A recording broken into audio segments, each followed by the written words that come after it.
Yo, what's going on YouTube? Welcome to my corner of the world. We are here for some more absolute Wonder Woman. We are checking out issue number 6, The God of the Underworld Fears Diana. Last time we left off with her beating Tetricide, and then as soon as that was done, she got dragged down into Earth, or really somewhere else, by this what seemed like a giant blue hand. And I was just like, yo, can she just catch a break? It's just been one fight after another, and it seems like there's no end in the near future. But yeah, I just need Diana to beat this foe, whoever it is, and then just let her have a vacation for like 2 weeks, you know? But anyway, let's hop in. Link to the original video will be in the description if you want to check it out on your own. Let's run this up. Today, we see what happened to Diana after her hard-fought battle with the Tetricide in Absolute Wonder Woman issue 6 by Kelly Thompson. I hope you enjoy.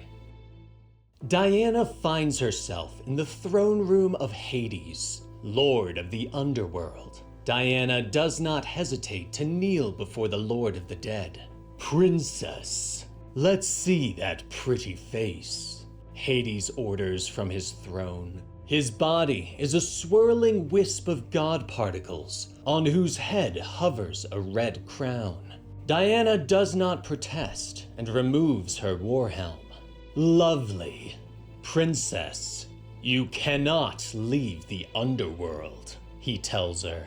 Diana smiles and yeah, I was gonna say something before when I saw no, not this shot. This shot here, I was gonna say something, but I kept it to myself. But now that I see it, they changed the art for this. They like, it looks much more. If I had to put this into different terms, like TV terms, the way the art was before was 480p. This feels like 720. Like you can like immediately see it. Like the colors are much more vivid. Like the detail is much more refined. Like it looks very different just from this shot alone. I wasn't sure if it was just me or if they had actually done it, but like I became convinced when I saw this. This is a completely new like art style for Diana's face. She looks totally different. "Leave the underworld," this art looks great. Diana smiles and raises her head slightly, staring at the fearsome god. "Except I did," she says softly. Hades' eyes smolder for a moment as he glares at her. "Yes, you did, and we'll be getting to how you did that in short order. But first, disarm yourself, princess," he orders. Diana motions to her armor, pointing out that she has no weapons. But Hades is no fool. He knows that as a true witch, nearly everything she is wearing is a weapon. The princess sighs and begins to unclip her armor and drop it to the floor with a clatter. Yeah, holy "I am surprised, upgrade, sire." dude. Do you see the gradient? Oh my god, they even have some like loose strands, like singular strand. Like, holy crap. Dude, this art got a major upgrade. She notes. "You are a god, and yet you fear my weapons?" But Hades waves away the notion with an air of arrogance. "Curiosity rules this more than fear, I'd say," he says, noting that Diana's tongue has been sharpened by her witch mother. Finally, Diana stands before the god, clad in only her normal clothes. She motions down to the armor that surrounds her. "Better?" she asks. But Hades shakes his head and motions to the pouch at her feet. Do you think I can't smell an enchanted pouch? The magic coming off that thing might as well have cartoonish stink lines. Empty it, he orders. Diana sighs again and reaches for the pouch. Magic escapes the bag as she pulls free every object. Her buster sword clatters to the ground, and she gently lays her 3 lassos next to it. Hades almost smiles at her. Just what every growing girl needs, I see, he whispers. He looks to one of his minions and orders the creature to bring him the crimson lasso. I'd advise against that, sire, Diana notes softly. The minion reaches for the lasso, and as its hand touches it, it suddenly bursts into flames and disappears. Diana nods at where the creature once stood. None may wield the nemesis lasso but me, my liege, Diana explains. Fair enough. Hades finally leans forward and stands from his throne, walking down the steps to stand before Diana. We would not have crafted such dangerous weapons in such a dangerous place unless we could be certain they would not be misused by others, Diana further explains. Hades stares down at the 3 lassos. You and your mother have been busy, he notes. Diana smiles again, pointing out that living in a dangerous place forces one to use weapons as a second nature. Yeah. Tell me what this enough. nemesis lasso is made from, Hades orders. Diana's smile falters as she thinks of her time on the Isle with her mother.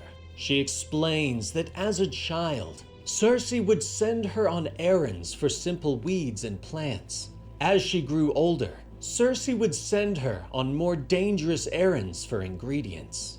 It was only when she sent me to Prometheus that I began to understand the true scope of my mother's vision, Diana says softly. Long ago, lightning cracks in the distance as Diana pulls herself up Mount Prometheus. Rain pelts down on her bare arms as she struggles up the side of the mountain, wishing to remain invisible to the eyes of whatever god might be watching. Finally, she reaches the place where Prometheus is chained, pinned to the side of the mountain and awaiting the punishment that was ever close. Diana stares at the giant god for a moment before unhooking the great axe from her back. She holds the blade out and slices gently along her arm, casting a spell with her blood and blessing the weapon. Prometheus looks up as the weapon begins to glow, noticing the warrior for the first time. Diana holds the weapon aloft. I ask your forgiveness, Lord Prometheus, she calls, shouting over the rumbling of nearby thunder.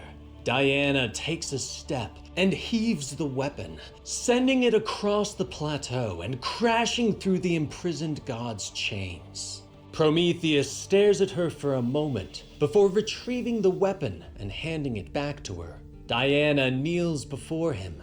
Forgiveness for my inadequacy. I confess I have not the power to free you permanently, but I thought a respite might be welcome, she asks. Prometheus smiles down at her.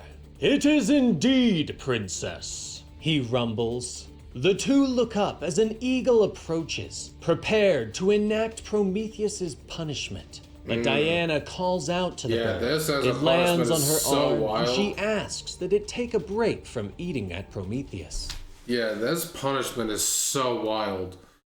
Getting bound to a rock to get eaten out, by birds every single day is crazy.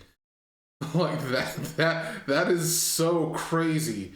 Like why do this? There's like, sure, you want to punish him for something he did, that's great, punish away, but this for so long, like you don't need to have this punishment last forever.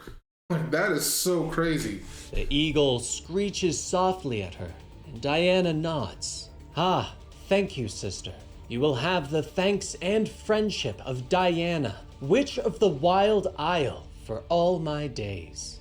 Diana whispers before the eagle leaps and flies away. Once more alone, Diana turns back to the god, who smiles at her. Cersei has been clever. I am happy to see that she's not lost a step since becoming trapped in the underworld. I am even happier to see that her daughter is much the same. Prometheus tells her as he sits and relaxes. But Diana admits that she has come to the mountain for a reason. Prometheus nods. Well, princess, ask for your boon, he tells her. Diana holds out a vial and kneels before Prometheus, confessing that she needs a vial of his blood so that she and her mother may create a weapon that will only be used in the service of protecting humanity from monsters and even the gods, should it come to that, she whispers. Prometheus ponders for a moment before placing his hand before Diana, ordering her to strike him and cleave a small piece of his finger so that her weapon might be powered by his flesh and blood. Diana thanks him as she stands and takes up her axe, slicing through the tip of his finger. Bless this offering of flesh and blood in Hecate's name, she whispers as she picks up the piece and places it in her bag. That is so Next, disgusting. she holds up the vial and fills it with the draining blood. May it bring justice to the world, as Prometheus so divines. The blood of Prometheus, god of fire, fire of life. We thank you for your sacrifice, she whispers. But Prometheus is not done. He points to where his blood has spilled. Fire erupts, and a skeletal horse pulls itself from the earth. Diana, my last gift to you, Prometheus says, introducing her to the reborn Pegasus. Pegasus, like so many, has been radicalized by injustice. You will make a fine pair, Prometheus tells her. He bids her a fond farewell, wishing her to take leave before his punishment begins anew. Diana nods and mounts Pegasus and flies away. Now, in Hades' throne room, Diana finishes her tale. The god of the underworld nods and looks down at the lasso, noting that he can sense far more power than from just Prometheus. Diana admits that it was also made from the last basilisk. You killed the last basilisk? Hades questions, and Diana begins another tale. Zeus was displeased with Cersei and Diana, and so had sent the last basilisk to try and kill them many times. But this time, Diana had tracked the creature to its lair. She crept inward, aware that to look into the eyes of the basilisk is death. But Diana had taken precaution, and she had taken her eyesight with magic. The creature looked into her sightless eyes and realized that its gaze would have no power. Princess, the monster hissed. But Diana was ready and knew of the basilisk's weakness to exploit. In addition to removing her sight, she also removed her sense of smell and threw a magical vial at the basilisk, overwhelming its senses. It roared with pain and prepared to strike, but Diana met its attack and used her weapon to cleave the head from its body. That shot is clean. Hades returns to his throne. The last basilisk, he whispers as he sits heavily. Finally, he leans forward. His eyes smolder once more as he glares at Diana. This has all been very educational, he says. He waves a hand and something drops out of the darkness from above, dangling in spectral chains. Diana's eyes widen in shock and horror as she looks up at her mother. Cersei, her mouth clasped in iron, is trapped in the chains. Oh no. Mother? Diana whispers as tears begin to form in her eyes. Hades leans back on his throne. Ah, at last. No more smart remarks from that too-sharp tongue of yours, he says. We all have weaknesses, princess. Yours was quite easy to pinpoint. Yeah, that's also another And really that's good where shot. issue 6 leaves us. Diana having her hanging like a chandelier, him being on the throne, and like seeing her like looking up at both. No, that's a really cool shot. I like that. This was cool.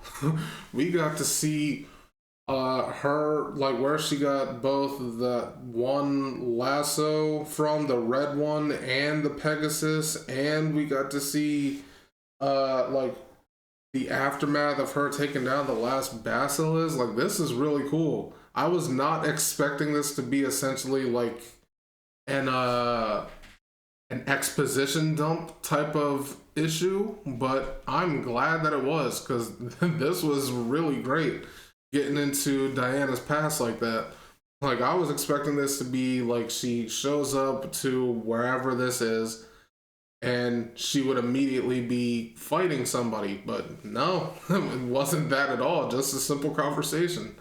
I'm not mad at it, and I can't wait to see what comes next, because I'm looking at the title here and it says The Arena, so I'm guessing the fighting will pick back up there. But anyway, this was an incredible issue.